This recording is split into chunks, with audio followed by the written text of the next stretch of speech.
Random number generate করতে হলে তো আমরা প্রথমেই প্রিন্ট করে নিলাম। এবার আমরা র্যান্ডম ব্যবহার করলাম, র্যান্ডম ফাংশন ব্যবহার করলাম।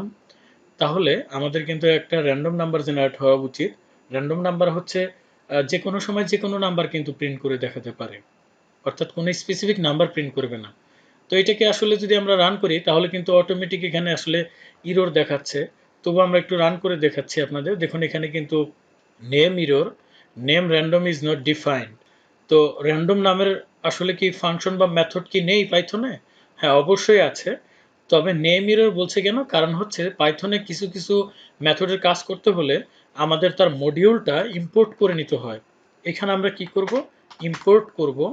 কোন মডিউলটা? র্যান্ডম মডিউলটা আমরা ইম্পোর্ট করব। সি ল্যাঙ্গুয়েজে যেরকম ইনক্লুড করতে হয়, এখানে আমরা এরকম ইম্পোর্ট করি পাইথনের ক্ষেত্রে। তো এবার রান করলে কি আসলে হবে? এবার রান করলেও কিন্তু আসলে ইরর আসার কথা। Type error, module object is not callable, এরকম একটা ইরর চলে আসছে। তো এরকমটা কেন হলো? কারণ হচ্ছে আপনি যে মডিউলটা এখানে আপনি ইম্পোর্ট করবেন, সেই মডিউলটা আপনাকে এখানে উল্লেখ করতে হবে। তো আমি মডিউলটা উল্লেখ করলাম র্যান্ডম এবং ডট দিয়ে সেই র্যান্ডমের, দেখুন এটা হচ্ছে আমাদের প্রথমে যে র্যান্ডম লিখেছি এটা হচ্ছে আমাদের কি? মডিউল। আর সেই মডিউলে র্যান্ডম নামের একটি মেথড বা ফাংশনও আছে, সেই ফাংশনটা এবার আমি উল্লেখ করলাম। আপনারা যখন কোনো মডিউল ইম্পোর্ট করবেন সেই মডিউলটা প্রথমে লিখে ডট দিয়ে তার যে কোনো ফাংশন বা মেথড আপনারা ব্যবহার করে সেটা রান করে দেখতে পারবেন। তো এখন যদি আমরা রান করি একটু দেখি। এবার দেখুন 0.92 আমরা ফাইনালি সাকসেসফুল হলাম, একটা র্যান্ডম নাম্বার জেনারেট হলো। তো এইবার তো আমাদের 0.92 এরকম একটা সংখ্যা আসছে। আমরা যদি আবার রান করি তাহলে দেখি 0.50 এরকম একটা নাম্বার আসলো। এভাবে আপনি যতবারই রান করবেন না কেন ভিন্ন ভিন্ন আমাদের সংখ্যা কিন্তু এখানে দেখাবে। তো আমরা যদি এইভাবে র্যান্ডম মডিউল ইম্পোর্ট করার পর সেখান থেকে র্যান্ডম নামের আবার মেথডটা ব্যবহার করি তাহলে কিন্তু এই ভিন্ন ভিন্ন আমরা সংখ্যা দেখতে পারবো। তবে এখানে একটা জিনিস বিষয় হচ্ছে যে আমাদের কিন্তু ডিফল্টভাবে 0 থেকে 1 এভাবে কিন্তু আসতেছে, অর্থাৎ 0 থেকে শুরু করবে এবং 1 এর মাঝখানে থাকবে, এরকমভাবে কিন্তু র্যান্ডম নাম্বারগুলো জেনারেট হচ্ছে। তবে 0 কিন্তু আসবে না, 1 কিন্তু আসবে না, এর ভিতরের গুলো আসবে। এইভাবে 0 থেকে 1 এর মাঝখানে এইভাবে দশমিক সংখ্যা আসা, তাহলে কি এটা কি সম্ভব না যে আমি 1 থেকে 10-এর ভিতরে যে ইন্টিজার সংখ্যাগুলো আছে, পূর্ণ সংখ্যা আছে, সেগুলো আমি দেখাবো? হ্যাঁ, অবশ্যই সেটা আছে। যেমন আমরা এখন র্যান্ড ইন্ট নামের একটা মেথড আছে, সেটা যদি ব্যবহার করি, এখানে যদি আমরা 1 থেকে আসলে 10 থেকে যে কোনো একটা সংখ্যা যদি আমরা জেনারেট করতে চাই সেটা কিন্তু সম্ভব। দেখুন এখন কিন্তু এই যে 1 আসছে। তো এইবার 1 আসছে দেখে যে প্রত্যেকবার 1 আসবে তা কিন্তু না। আমরা আবার রান করতেছি, এবার কিন্তু 10 আসলো। আবারও যদি আমরা রান করি এবার কিন্তু 4 আসলো, অর্থাৎ র্যান্ড ইন্ট সেই র্যান্ডম মডিউলের আরও একটা ফাংশন হচ্ছে র্যান্ড ইন্ট। আমরা যদি এখানে 0 ব্যবহার করি, জাস্ট টচের মতো 0 আর 1, তো বলুন তো 0 হেড আর টেল যেরকম আমরা ব্যবহার করি, 0 হলে আপনি জিতবেন, 1 হলে আমি জিতবো। তো এটা রান করে দেখি কি আসে। ও, আপনি জিতেছেন, 0 এসেছে। দেখি আমি আবার রান করতেছি, আবার 0 এসেছে। আমি আবার রান করতেছি, আবার 0 এসেছে। আমি আবার রান করতেছি, এইবার কিন্তু আমি ফাইনালি জিতলাম। হেডার টেলের মতো আর কি। র্যান্ডমের কাজ করতে গিয়ে আমরা কিন্তু আসলে গেসিং গেম বা মনে মনে অনুমান করে একটা সংখ্যা কল্পনা করব, সেটার সাথে যদি মিলে যায় তাহলে কেউ একজন জিতবে, আর যদি না মিলে কেউ একজন হারবে। তো এই গেসিং গেম কিন্তু করা যায়।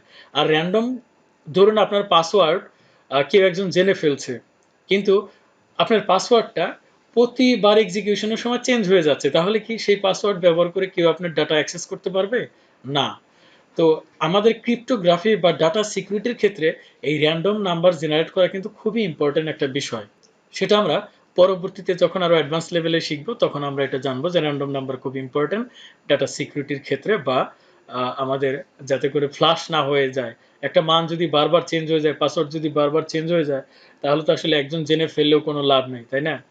এখন কথা হচ্ছে যে আমরা এভাবে র্যান্ডম যে ইন্টিজার সংখ্যা আমি বারবার দেখছি, এখন আমরা যদি চাই যে ফ্লোট সংখ্যা আমরা দেখব, সাপোজ ধরুন আমরা 1 থেকে শুরু করব এবং এখানে 10 পর্যন্ত আমরা ফ্লোট সংখ্যা দেখব আর ভগ্নাংশ সংখ্যা দেখব, তাহলে আমরা কি করতে পারি? আমরা ইউনিফর্ম নামের একটা মেথড ব্যবহার করতে পারি। আমরা কখনো মেথড বলি, কখনো ফাংশন বলি। কারণ হচ্ছে যে সেগুলা ক্লাস এবং অবজেক্ট এগুলোর উপর যখন আমরা কোনো ক্লাসের অবজেক্ট তৈরি করি তখন সেখানকার যে ফাংশনগুলো সেগুলোকে আমরা মেথড বলে থাকি। যা হোক, মেথড এবং ফাংশন নিয়ে এখন আপনাদের মাথা ঘামাতে হবে না। আমরা এখন এটাকে ফাংশন বলতে পারি, মেথডও বলতে পারি। তো এখন যদি আমরা এটাকে রান করি তাহলে কি হবে? 2.96 আমি আবার রান করতেছি, 2.39 আমি আবার রান করলাম, 4.94 আমি আবার রান করতেছি, 9.30 এভাবে কিন্তু বারবার ফ্লোট নাম্বার হচ্ছে। এখন প্রশ্ন হচ্ছে যে এই যে বারবার এরকমটা হচ্ছে, র্যান্ডম যে মডিউলটা ইম্পোর্ট করেছি এই র্যান্ডম মডিউলে আসলে কি কি ফাংশন আছে বা কি কি মেথড আছে সেগুলো কিন্তু আমরা একটু দেখে নিতে পারি। তাহলে আমরা কি করব, এখানে প্রিন্ট আমরা যদি ডিরেক্টরি দেখতে চাই যেখানে ডিআর ব্যবহার করে আমরা র্যান্ডম লিখে নিচ্ছি এবং এর ফলে আমি এটাকে কমেন্ট করে নিচ্ছি আর কি। তাহলে র্যান্ডম মডিউলে কি কি মেথড আছে, কি কি ক্লাস আছে সেগুলো আমরা দেখতে পারবো। দেখুন এখানে অনেক কিছু চলে আসছে, কিন্তু এখানে অনেক অনেক মেথড আছে র্যান্ডমের, অনেক আসলে বিশাল বড়। তো এই যে এখানে দেখুন লাস্টে কিন্তু ইউনিফর্মটা দেখতে পেলাম, কোথায় যেন, এই যে ইউনিফর্ম মেথডটা এখানে কিন্তু আছে। আবার আমরা স্পেসিফিক এইগুলার কাজও কিন্তু দেখে নিতে পারি যে ইউনিফর্ম কিভাবে ব্যবহার করে বা এই সাফল এগুলা কিভাবে ব্যবহার করে সেগুলোও দেখে নিতে পারি। তো যাই হোক, আমি এখন আপাতত সে পথে যাচ্ছি না। এবার র্যান্ডম নাম্বার জেনারেটর ক্ষেত্রে যেটা হচ্ছে যে আমি এটুকু কেটে দিচ্ছি এই ডিরেক্টরিটা এবং এখানে আমি র্যান্ড ব্যবহার করতেছি আবার। আর আপনি এখানে চাইলে 1 থেকে 1000ও দিতে পারেন, বা আপনি চাইলে এখানে 20 থেকে শুরু করুন, 20 থেকে আমি 150 পর্যন্ত দেখব, এরকমভাবেও দেখা সম্ভব। আবার আমি একটু রান করে দেখাচ্ছি, দেখুন এখানে কিন্তু 95 চলে আসলো। আসলে এটা র্যান্ডমলি জেনারেট করতেছে নাম্বারগুলা, কারো কোনো ফেভার দেওয়া যাবে না এখানে। এখন বিষয়টা হচ্ছে এখানে আমরা এই 20 থেকে 150-র ভিতরে ভিন্ন ভিন্ন সংখ্যা আমি জেনারেট করব। তো বারবার রান করা একটু বিরক্তিকর ব্যাপার। আমরা একটা কাজ করতে পারি, আমরা লুপ ব্যবহার করতে পারি। আমরা যদি একটা লুপ ব্যবহার করি, যেমন আমরা ফর আই ইন রেঞ্জ এবং আমি 5টা র্যান্ডম নাম্বার দেখবো আমি। তো 5টা র্যান্ডম নাম্বার দেখতে গেলে এখানে আমি 5 নিলাম, লুপটা 5 বার ঘুরবে আর কি। তো এটা আমাদের কিন্তু অবশ্যই খেয়াল রাখতে হবে, পাইথনে কিন্তু ইনডেন্টেশন খুব ইম্পর্টেন্ট। তো এখন ফর লুপের আন্ডারে কিন্তু আমাদের এইখানে দেখুন এটা কিন্তু রয়ে গেল র্যান্ডম র্যান্ড ইন 20 থেকে 50 150। তো এখন এটা যদি আমরা রান করি তাহলে কিন্তু আমাদের লুপটা কয়বার ঘুরবে? 5 বার। জিরোর জন্য একবার ঘুরবে, 1 এর জন্য, 2 এর জন্য, 3 এর জন্য এবং 4 এর জন্য ঘুরবে, অর্থাৎ মোট 5 বার ঘুরবে এবং 5টা র্যান্ডম নাম্বার আমরা দেখতে পারবো। তো যেমনটা আমরা দেখতে পাচ্ছি, প্রথমে আমাদের 105, তারপরে 24, তারপরে 93, এভাবে কিন্তু চলে আসছে 5 বার, 1 2 3 4 5 5 বার চলে আসছে। আমরা চাইলে কিন্তু এখানে আরো যদি বাড়িয়ে দিই, আমরা যদি এখানে 10 ব্যবহার করি তাহলে কিন্তু 10টা র্যান্ডম নাম্বার আমরা দেখতে পারবো এবং সেগুলো হচ্ছে 20 থেকে 150 এর ভিতরে। তো এখানে কিন্তু 10টা র্যান্ডম নাম্বার চলে আসলো, অর্থাৎ এক এক সময় এক এক নাম্বার কিন্তু জেনারেট হচ্ছে।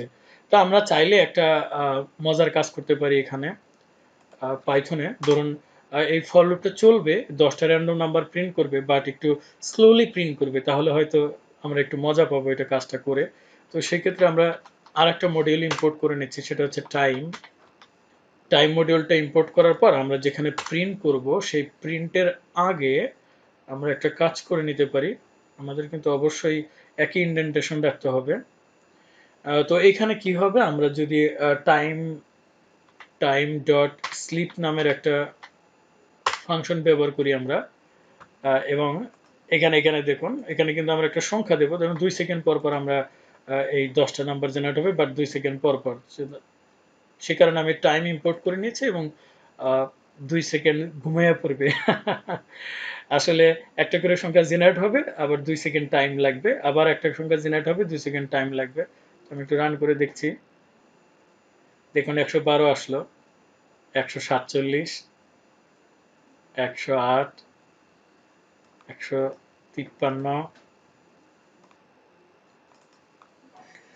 63। আমি কিন্তু কিছুই করতেছি না, 2 সেকেন্ড পর পর অটোমেটিক কিন্তু এটা আসলে হচ্ছে। 1 2 3 4 5 6 7 8 9 10। হ্যাঁ, 10টা সংখ্যা কিন্তু প্রিন্ট হয়ে গেল। তো আপনারা এই স্লিপের মানটা কিন্তু একটু আমি যদি কমিয়ে দিই, ধরুন 1 সেকেন্ড পর পর আমি দেখতে চাই, তাহলে একটু দ্রুত হবে আর কি। দেখি এবার কি কি হয়। 137, 150, 133, 98 এভাবে কিন্তু প্রিন্ট হচ্ছে। ওকে, ফাইন।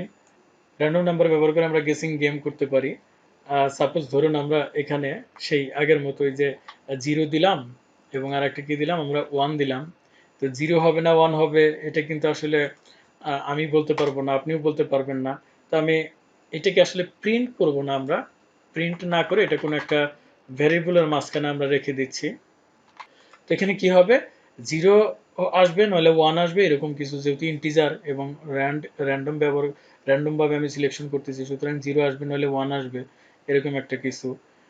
তো সেহেতু আমরা এখানে একটা ইফ ব্যবহার করে, ইফ ভ্যাল, অর্থাৎ আমাদের ভ্যালুটা যদি 0 সমান হয় তাহলে আমি বলবো যে প্রিন্ট করব, কি প্রিন্ট করব, 0 হলে আপনি জিতবেন। তাহলে আমি এখানে লিখতে পারি ইউ ইউ উইন। ওকে, আর এটা কিন্তু তা নাও হতে পারে, যদি 1 হয়, ইলস যদি 1 হয় তাহলে আমি বলবো, সেহেতু আমরা প্রিন্ট করব আই এম উইন। তো আসলে এটি কিন্তু আসলে ছোট্ট একটা গেসিং গেম হচ্ছে, যদি আমি আরেকটা ভিডিও করব এটা নিয়ে, গেসিং গেম নিয়ে আরো ইন্টারেস্টিং ভিডিও করব। তো আমি এটা দেখাচ্ছি যে দেখি কে জেতে প্রথমবার। প্রথমবার ইউ উইন। আমার কপালটা কি আজকে এতই খারাপ নাকি? ওকে, প্রথমবার টস করলাম, ইউএন ইউএন, দ্যাট মিনস 0 পড়েছিল। তো আমরা আবার দেই, ইউ উইন এগেইন 0। আমরা আবার রান করলাম, আই উইন, তৃতীয় নাম্বারে এসে আমি জিতলাম। এর মানে হচ্ছে যে 0 এবং 1 বারবার এক এক সময় এক একটা প্রিন্ট হচ্ছে। এখানে চাইলে আমরা 5 দিয়ে দিতে পারি। 5 দিলে কি হবে, 0 থেকে 5 পর্যন্ত যে কোনো নাম্বার আসলে জেনারেট হবে। তো সেই ক্ষেত্রে 0 হলে শুধু আপনি জিতবেন, আর বাদ বাকি যে কোনো ক্ষেত্রে, অর্থাৎ 1 2 3 4 5 যে কোনো ক্ষেত্রে আমি জিতবো, ইলস এরকম বলা হয়েছে। তো আমি এটা রান করতেছি, এইবার কিন্তু শুধু আমি জিতবো। I win again, I win again, I win. কি ব্যাপার, 0 কি তারা জেনারেট করবে না? ও, ইউ উইন অ্যাট লিস্ট।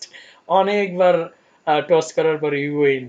আমি একটু চালাকি করেছি, 0 শুধুমাত্র 0-র জন্য আপনি জিতবেন, আর বাদ বাকি যে কোনো নাম্বারের ক্ষেত্রে 1 টু 5 পর্যন্ত আমি জিতবো। জাস্ট একটু পার্সিয়ালিটি করলাম আর কি। তো আপনারা এগুলো নিয়ে মজা করবেন, এগুলো প্রোগ্রাম প্রোগ্রাম করে দেখবেন। আমি পরবর্তীতে আরেকটা ভ্যালিড একটা কোড করবো। আর র্যান্ডম নাম্বার কিন্তু ইম্পর্টেন্ট, আমি আগেই বলেছি। এটা ক্রিপ্টোগ্রাফি বা পরবর্তীতে আমরা আইডি বা পাসওয়ার্ডের সময় আমরা ভবিষ্যতে শিখবো ইনশাল্লাহ। সবাই ভালো থাকবেন, খুদা হাফেজ।